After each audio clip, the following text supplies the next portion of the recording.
Hi, this is Lisa, and you are listening to I Love That Movie. This podcast is for movie lovers. It's not an unbiased opinion, it's not a straightforward review, it's just a couple people talking about a movie that they love. The format is each week I have a guest, and that guest and I discuss a movie that they love, something they're obsessed with, something they connect with. We'll talk about the plot, the director, and the actors, but we'll also talk about the personal connection my guest has with that movie. So if that sounds like something you want to listen to, keep listening.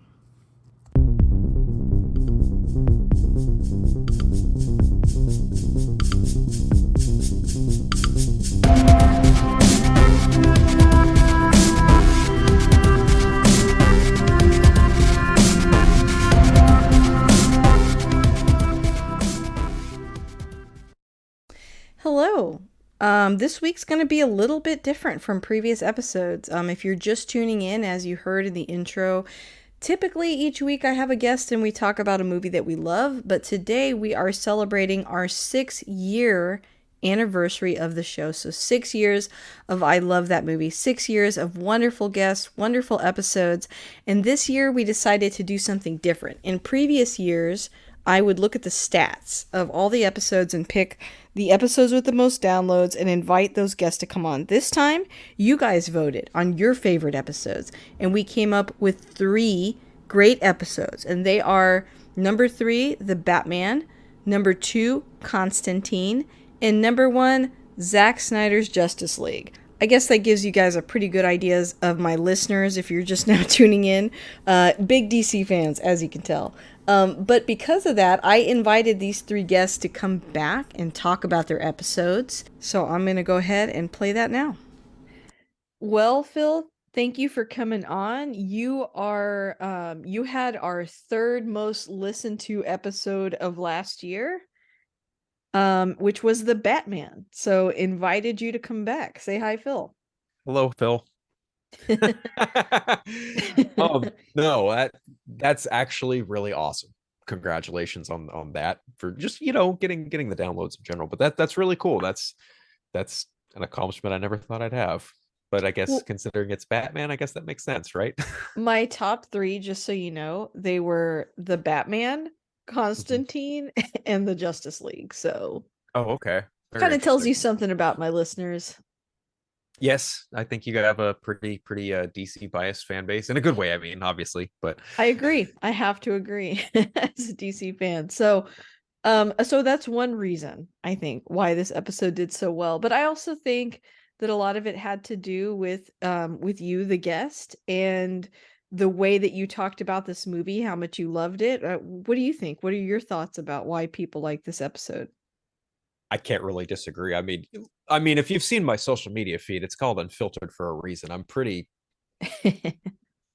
opinionated when it comes to a lot of certain things. But when it comes to Batman, yeah, I mean, he's one of my favorite characters, and I will always take the chance to talk about him in any way, shape, or form. And even on the live action movie side of things, with that movie in particular, and our rapport from my past shows like Superhero Stress and Oh among yeah. other things, right? Like we've just been good friends throughout the number of years. So I think our chemistry probably had something to do with it too, just on a I think so. conversational level. So I mean, I Yeah. mean, going back to like when we did Birds of Prey, right? Like when before everything got hectic and crazy and things turned Mm-hmm. upside down, like that was just a really fun episode. And I think Oh just yeah, I just agree. just like you and I always talking about anything DC related was just always just it's always a good time, I think, when you and I talk anything, be it Batman, otherwise, Cape and Cowl.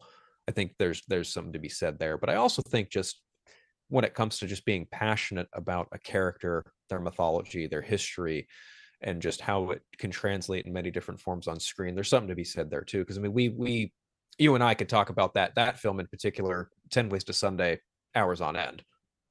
Yeah, I think actually I think it was one of my longer episodes, which was good. And yeah, it's just because we have so much to say, I think, when it comes to the topic of Batman. you and I have a lot to say on that topic. And I agree. I think we've had several years of podcasting, being on each other's shows. And, we just have that. It kind of feels, I like for my show to feel like you're just hanging out with a couple people in a room that are talking about movies and you're just like listening in on the conversation. And I feel like that particular episode was very much that way. And, I think that this movie was so widely received by fans. It wasn't really a controversial take on Batman, which is a relief considering some of the other controversial DC movies. So it was just really easy to Sure. talk Yeah. about. Yeah, I agree. And I mean, just from a podcasting perspective, right? Like that's just kind of the beauty of the shows that you and I do, I would say. I think Yeah.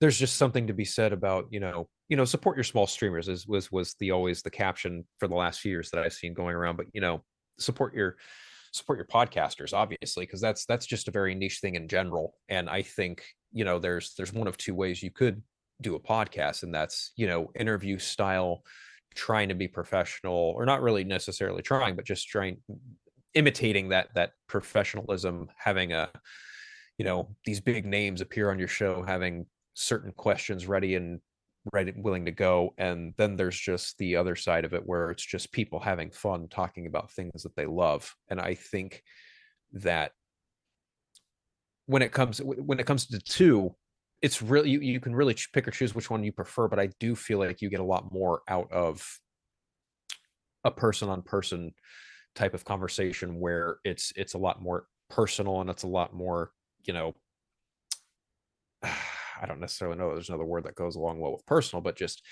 when it comes to fictional characters that inspire us, we can talk about them again on end. And that's why I think podcasts like this are good to exist, because there is such a vast history and tapestry to pull from that you can have endless conversations about. Whereas if you're interviewing someone, you're really just trying to pick their brain about the whys and the hows, whereas this is a different kind of why and how.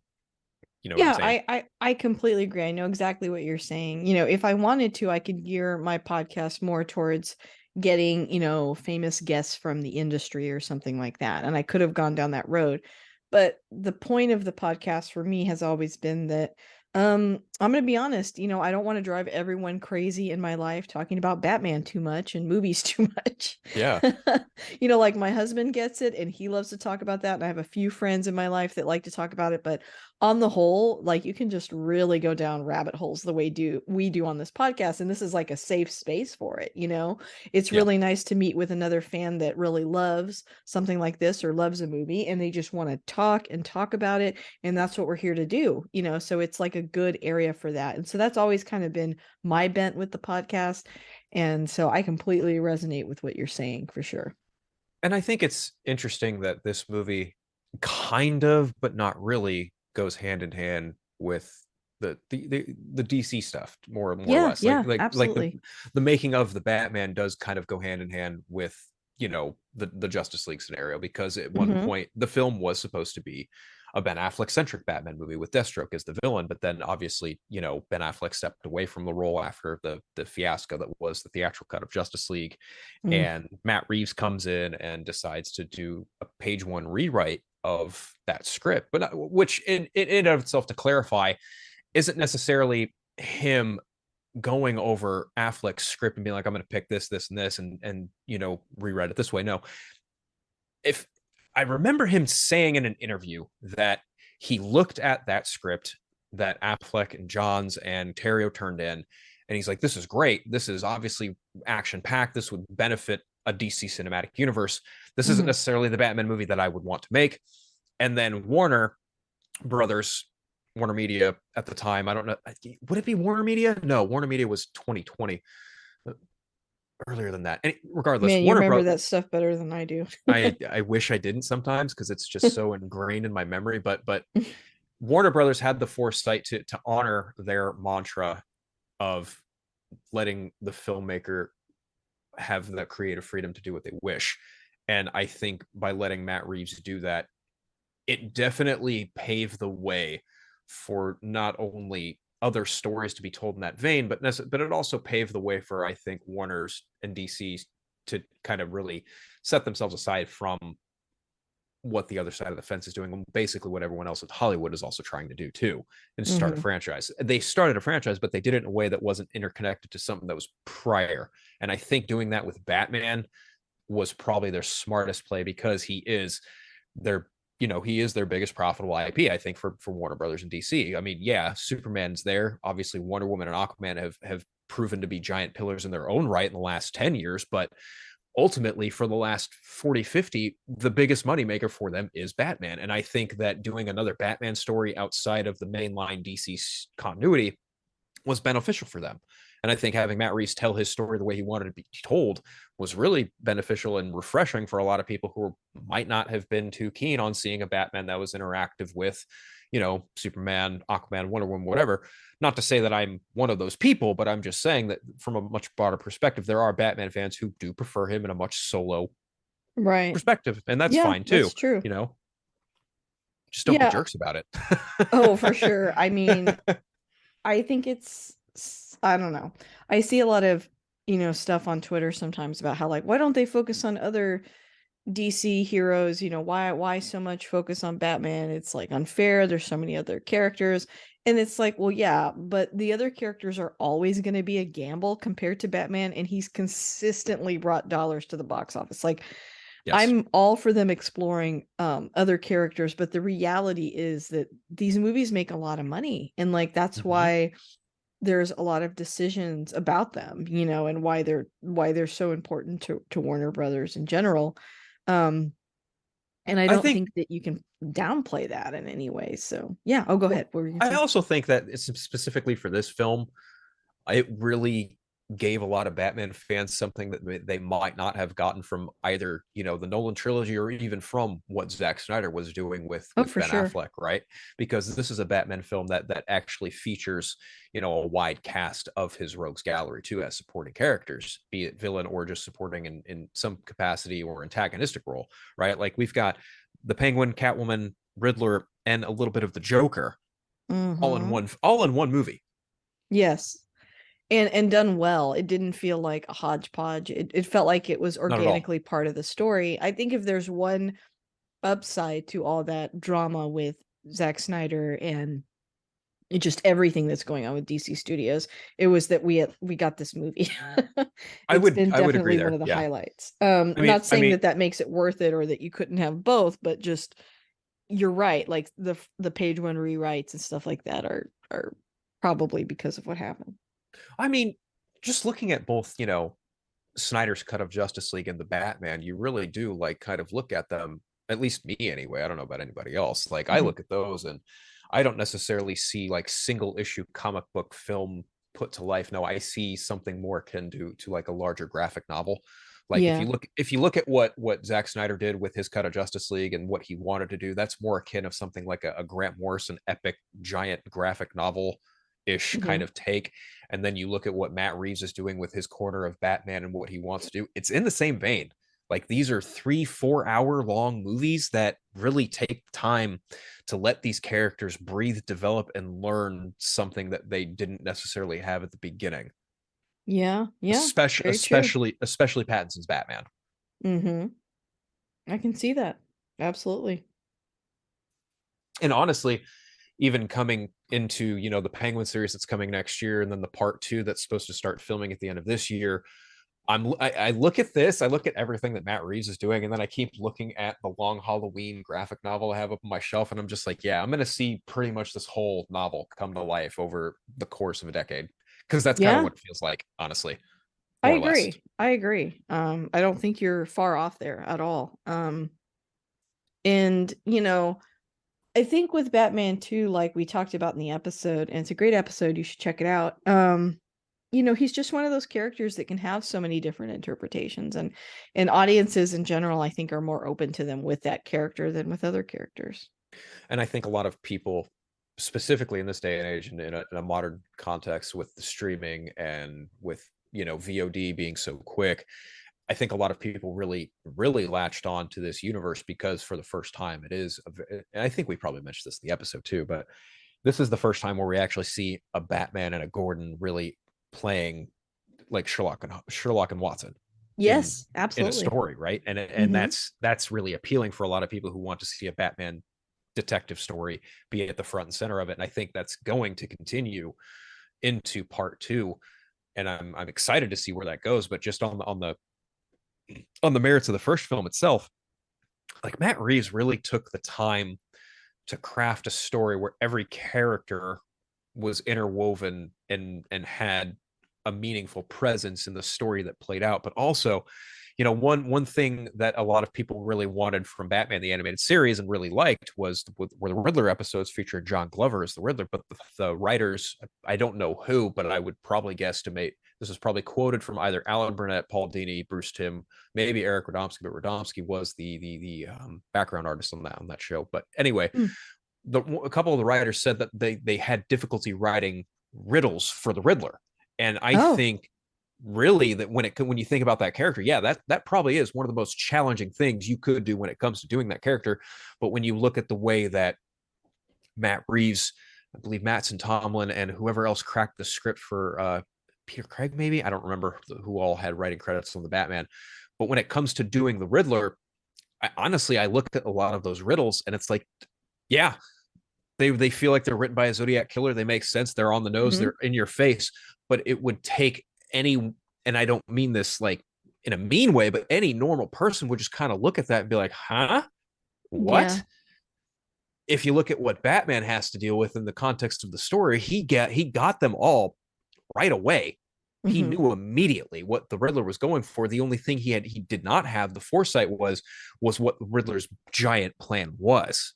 Mm-hmm. He And could I he could he could solve the riddles, but not the bigger riddle, which was his plan. Yeah. exactly Mm-hmm. right. And so Because I he's think green. Yeah. exactly, yeah, and I think that's showcasing a green Batman that we don't necessarily see too much. But if you've read a lot of, if you've seen any variation of Year One or Zero Year, if you're a fan of Scott Snyder, there's a lot of that there in the Batman as well too, Mm-hmm. where Batman is, early days, kind of getting the ropes of himself and kind of really understanding, what makes these supervillains tick. And I think that Yeah. I'm very curious to see what other villains Matt Reeves is going to pluck and pull and utilize for the second film, because I think Mm-hmm. there are rumors of Clayface and they've talked about Mr. Ooh. Freeze, Hush, Court of Owls. So I don't know. I don't know how much more full this world's going to be, but I'm curious to see how full it is going to be, if that Yeah. makes any sense. No, that does. Yeah. Well, I guess that kind of brings us to sort of the end here. We talked a little bit about the movie. We talked about the episode, which you guys absolutely should go listen to. I guess the last Indubitably. thing I want to say again is, thank you so much for picking that episode. Thank you for coming on. Always appreciate having you. Both as a guest and as a patron and as a friend. And if you want to go ahead and plug some of your shows here and your social media, go ahead and feel free. Well, just to return the favor again, thank you again for having me on to Absolutely. talk about the movie. It's always an honor to be able to talk to you about anything like that in general. And truthfully, like I think there's kind of a trifecta here between you, myself, and our good friend Scott McClellan in regards to just Yeah, superhero films. Because had he not done Man of Steel, I don't think I would have promptly done the Batman. right. I think that was the thought process I had going into that episode a little bit too, because him and Tim are doing their scene by scenes of both Batman, the Batman, and Man of Steel, and I'm really digging what they do there. Not to shamelessly plug DC Squadcast, but there you go, Yeah, guys. go for it. As for my shows, I'm usually on the Four Nerds every Thursday, more often than not. That's a YouTube channel. I'll link it to Lisa, and she'll probably leave it in the notes for you guys. If you guys want to also listen to my podcast that I do with my good friend Craig, and a couple of other friends like Jared Boots and my friend Terrence, I've had them on once or twice. You can listen to the Eternal Night basically wherever you get your podcast fix. More often than not, it's in Apple Podcasts, Podbean, Stitcher. It's on Spotify. So yeah, I think Awesome. that's pretty much it. All right, Phil. Well, thank you so much for coming on, and I'm sure that we will talk soon. I'm sure we will. Thank you again, Lisa. All right, so we are down to number two, the top second most voted on movie from last year, or episode from last year, was Constantine. So I brought back Chris Balga to talk about that. Say hi, Chris. Hey, how y'all doing? Doing well. So let's talk about it. Why do you think this episode had so many votes? I think, I mean, if I were to guess at the time, if I remember correctly, there was a lot of, was it Keanu Reeves had said that there was going to be another, looking at some serious discussions that he would be coming back to do a sequel to the movie. And, it was good old time for Halloween. So Constantine's a good Halloween movie around that time. So just probably some people seeing the news, good time to watch it. So, and to be frank, it's a good movie. Despite what originally was probably a poor box office reception, I think it's definitely found a bigger audience and cult following, and people are seeing it with different eyes. I agree. I think, I remember back when it came out, there was, we talked about it in the episode. You guys should listen to that episode. It was really good. A lot of people, it was not what the fans expected. Hmm. And it was also just not really in the pop culture zeitgeist, right? So, like, Yes. people didn't really know who Constantine was. And now we live in this world with so many different, like, comic book films and graphic novels. I feel like it's just all more accepted than it used to be. So I think this movie kind of came out of left field, Hmm. and I think people were used to like a supernatural film maybe being a little bit more, I don't know if serious is the word, maybe more grounded. Yeah, and I think Keanu Reeves at the time when filming this, he still hadn't reached. He's still a very popular actor, but when people I mean, the fan base has a different opinion on who Constantine should look and sound like at that point, and they get Keanu Reeves. It's an unfortunate thing at the time they can't look at him without being the quote unquote surfer dude or Bill and Ted Yeah. and so now we're entering a renaissance of Keanu Reeves thanks to his role in being John Wick. There is more of like, oh, well, let's go back and see exactly his catalog and see that, even doing Constantine, I think he does a great job. Yeah, I'm a fan of Matt Ryan. I think Matt Ryan is quote unquote the more truer form of what we would expect John Constantine to be. But then we look at shows like The Sandman, and we see a different version of Constantine, a female version of Constantine's legacy, and Hmm. so I think, to your point, people are more willing to be open to different interpretations. That's why I love when it comes to DC. They have what was Elseworlds, now the Black Label. You can take Yeah, those characters and do something else with it. It doesn't take away from what has been already established in canon, but it puts a nice, interesting spin on it. And I think Keanu Reeves' version of John Constantine, this whole movie, gives a good overview. There's some good things, there's some bad things with it, but I think on a whole, it is a good movie in a good interpretation for the time period it was filmed in. I agree. I think, to be clear, this is not the Constantine from the graphic novel. I mean, No. we've established that he's not British. He doesn't have the same quick wit. He's just a totally different person. But to your point, I mean, he's an interesting interpretation, and that's enough. And yeah, I think there's a lot less discourse online now when an interpretation is different than there used to be. Like, there were probably some people that were like, "Oh, I wanted, a male Constantine or Mhm. whatever," but you didn't hear quite the uproar that you would have heard probably like 10 years ago. So you're right. I think people are more receptive to it.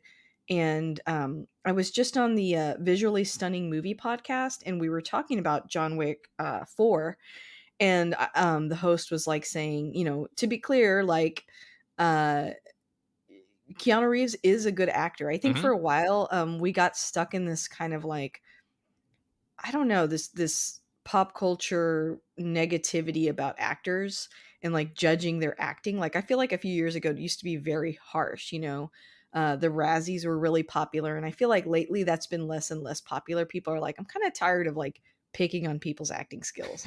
I'd rather like celebrate them. Yeah, he's not Shakespeare level, except he was in one That's Shakespeare what I was about to movie. say. He did do that. He did. I don't know if he shined the brightest out of that cast, but at the same time, he did a good job. And I mean, the reality is he can act. and he does what he does very well, so like when the role is tailored to him. So if he was trying to play the Constantine from the graphic novels, probably wouldn't have worked, but when you tailor it to his type of performance, Hmm. I think he does well. And the movie was like fun and interesting and had a lot of world building, and I think, we're just, I don't know, we're just in the mood for that with shows like Wednesday and other shows that do a lot of kind of like gothic, darker world building. You mentioned Sandman series.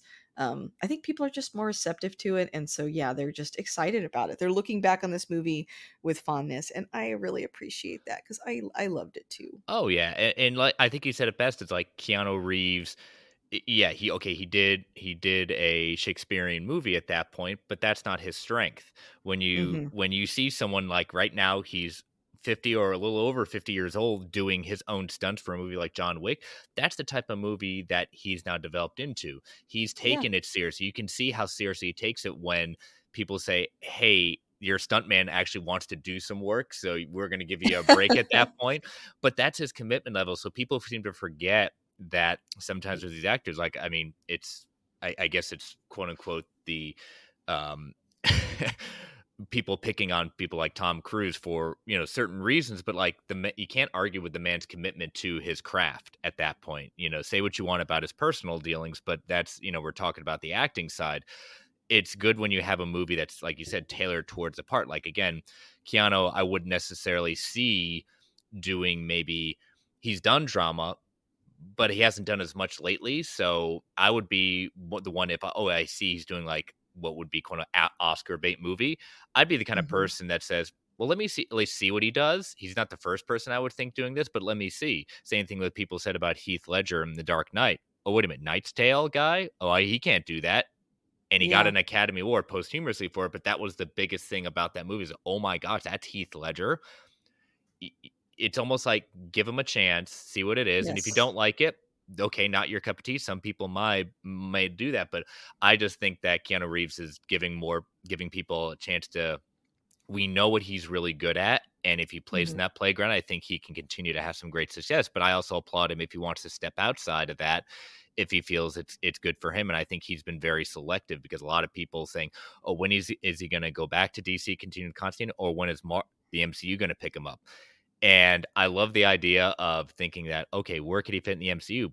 But in interviews, I think he's very selective. I think he just doesn't want to do things just because it's the in thing. He's going to do it that makes him happy, which is why he's done for these John Wick movies, because he likes it. He enjoys it. He gets to be a part of the process.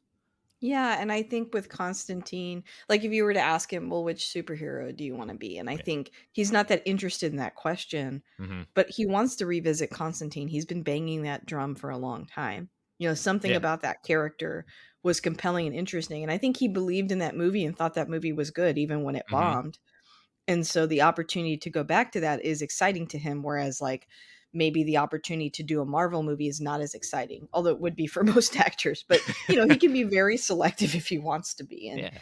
he's I think, like you said, he puts his craft first, and I really love that about him. Yeah, and I think kind of closing out with looking at Constantine. If you've never seen it, obviously see it, listen to the episode, but it's not trying to be like Constantine's big into religion and the occult. It's Hmm. not a movie that's purposely trying to bash you over the head with bashing Catholicism and things like that.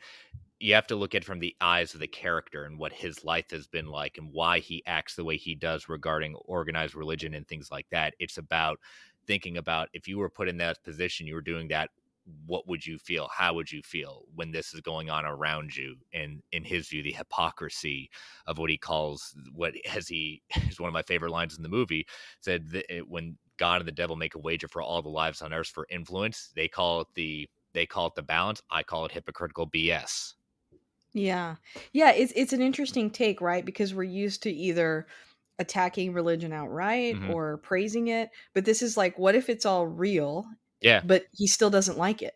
Like, I think that's a very interesting place to be, where it's almost like, you know and I feel the same way about the Sandman series. It's kind of like all the supernatural stuff exists, but in like a almost more grounded way Hmm. of like, dealing with the politics and frustrations and hypocrisy, like you said. It's a really interesting take that we don't see a lot. It doesn't have really hard bent, but it's more like, let's just explore this. Yeah, And I kind of like it when you let your audience kind of make up their own minds. exactly. That's the best kind.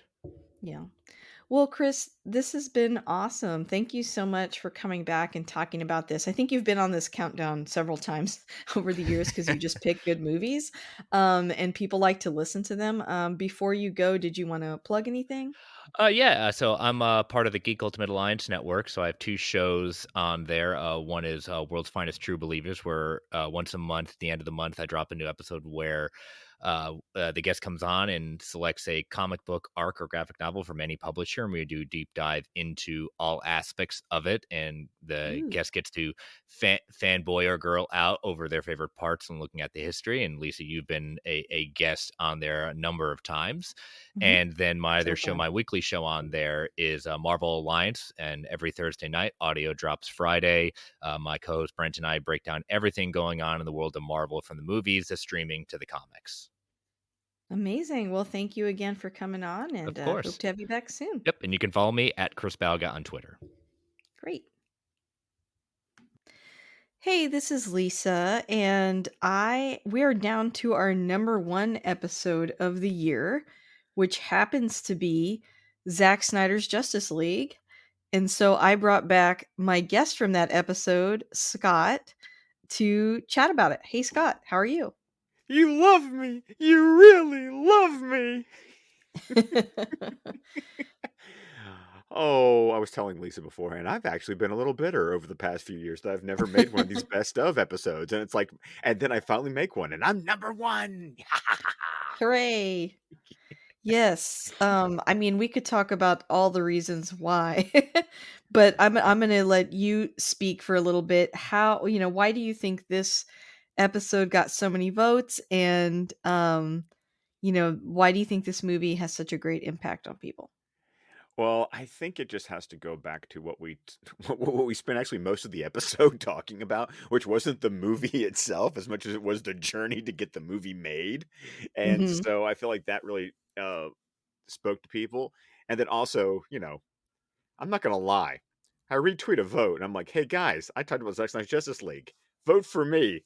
In my circles, it's like what Zach said on the vodka stream the other night when I was on it with him. It was, you give these guys an online task, they get it done. So it's like, thank you everybody who voted. I appreciate it. Yeah, but I think too, like, a couple of things. I think your show and your reach helps quite a bit. But I also think that, like, the people that listen to this podcast really appreciate that movie quite a bit too. So I think it's like a combination of things. I know. I'm just being. I'm not sure if it's false humility or if it's just I don't know how to really answer that question. I'm actually kind of like taken aback that you know I did win. I honestly didn't expect to win, so it's just kind of like, oh wow, guys, thanks. I really appreciate it. Hope you enjoyed the conversation because I always along with sharing the link. It was like, oh, by the way, like here's the episode. Listen to it if you haven't listened to it yet, because it's also just about what a wonderful show that you put together and how part of the reason I'm so happy to be here is just to continue to be a part of your show and that you never get sick of me coming on to talk about a movie that I love, and I always Not at appreciate all. that. Always appreciate having you on. Um, yeah, you and I had, I think, different viewpoints slightly of this movie. Like, you had a much more, I think, direct relationship with the film. Is that the best way to put it? I think what we made a point about is like I knew how the sausage was made. It was like Yeah. I knew all the inside baseball. So I didn't get to watch this movie just as like a casual viewer. Like I was horribly invested. I was plugged into the Matrix as far as it was concerned with this Yeah. movie. So yeah, Yeah, we that's a definitely fair had different assessment. perspectives going into this film. Yeah, but we both really enjoyed it. And it was definitely, an episode that I wanted to cover. And it was really interesting hearing all your stories about it. And just the experience that you had watching it.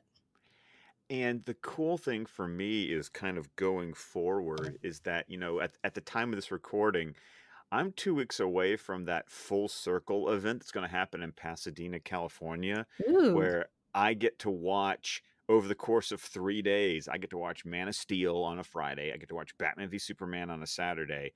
And then for the first time ever, there's going to be a showing of the color version of Zack Snyder's Justice League in IMAX in Burbank, and Oh, I've got nice. tickets for all of that. And so it's so amazing that back in like August, September when we recorded that episode, and then by the time this rolls around, it's like the next time I'm going to watch it is going to be on a giant IMAX screen in California with some of those very people I talked about in the episode, how, the Snyder Cut is the friends we made along the way. And Mhm. there are people who I am going to be hanging out with and sleeping in the same house with and spending the weekend with, that this is literally going to be the first time ever in the last existence that I get to meet them in person. Oh, wow. That's pretty So significant. it is. And so it just kind of, once again, it kind of ties into, for me, all that outside stuff of the movie itself that makes the movie even more special. And the fact that I get to go see it for me, the first time I'm ever going to see it not on my TV. Like I Yeah. actually get to see it on a movie screen, which for me is the way you're supposed to watch movies. Yeah, And totally. I think I'm not sure if I mentioned this in our original episode, but when I got to be part of the interview with Tom Holkenberg, Junkie XL, he told us he wrote 10 minutes of intermission music. So there's a whole new experience I'm going to get where I'm going to go see this movie in the theaters. There's going to be an intermission in the movie, and there's going to be like 10 minutes of music I haven't heard yet. And I'm just so jazzed to get to be a part of that.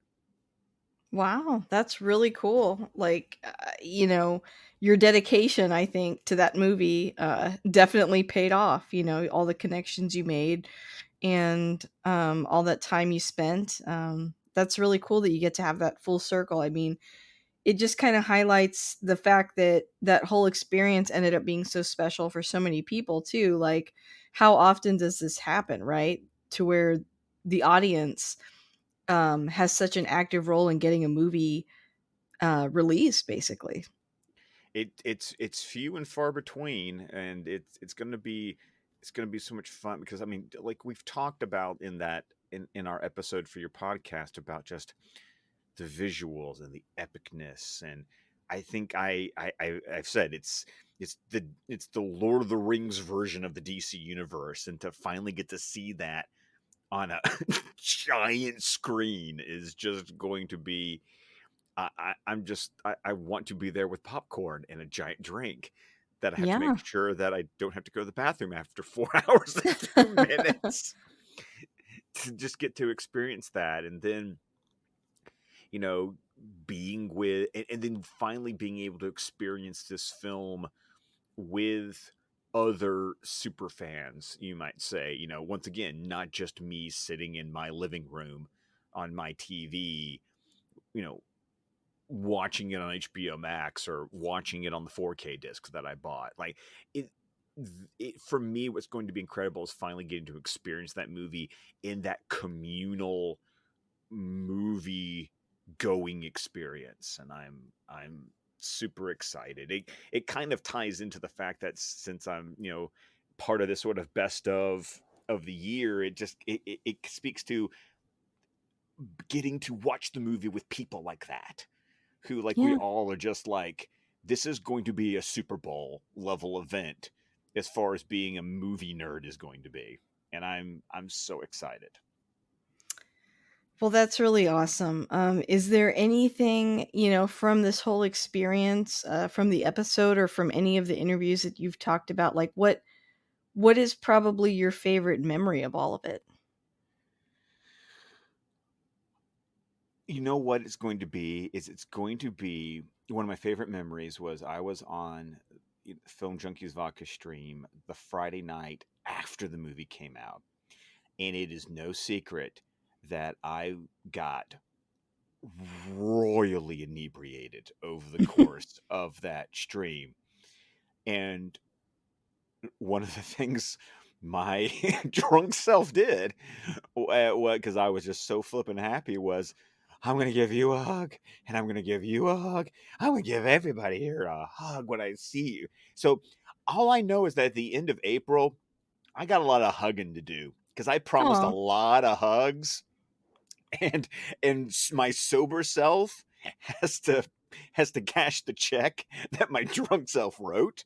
And so Right. but once again, it's about what movies can do at their peak, and that is bring people together Yeah, in very a true. Well communal said. experience. And so I feel like that the answer to that question that you just asked is the real answer is going to be getting to see it at the end of, when I get to see it on April 30th. Yeah. Like, that's going to be the answer to your question ultimately. The event's called Full Circle, so I feel like that's what it is. It's like it's coming full circle and finally getting to experience this with all my friends that I've strangely never met in real life. And and I went back and I listened to that episode that we recorded, and it was, once again, it was so much fun getting to talk to you about movie, because once again, like you said, everyone has a different experience when you watch a movie, or especially when you watch this movie. Yeah. And it's just so fun to go, so what was it like for you? I want to hear your story. I want to hear your journey, because the movie is a hero's journey, and it almost feels like that those of us who waited for it to come out kind of went on our own hero's journey along the Right. way. And so it's this weird sort of life imitating art kind of situation. Absolutely. Well, Scott, thank you again for coming on. I'm sure I'll have you back again soon, Oh, but we've talked appreciate about you. possibilities of what's going to come next. I'm Absolutely. looking forward to that. So thank you so much for having me.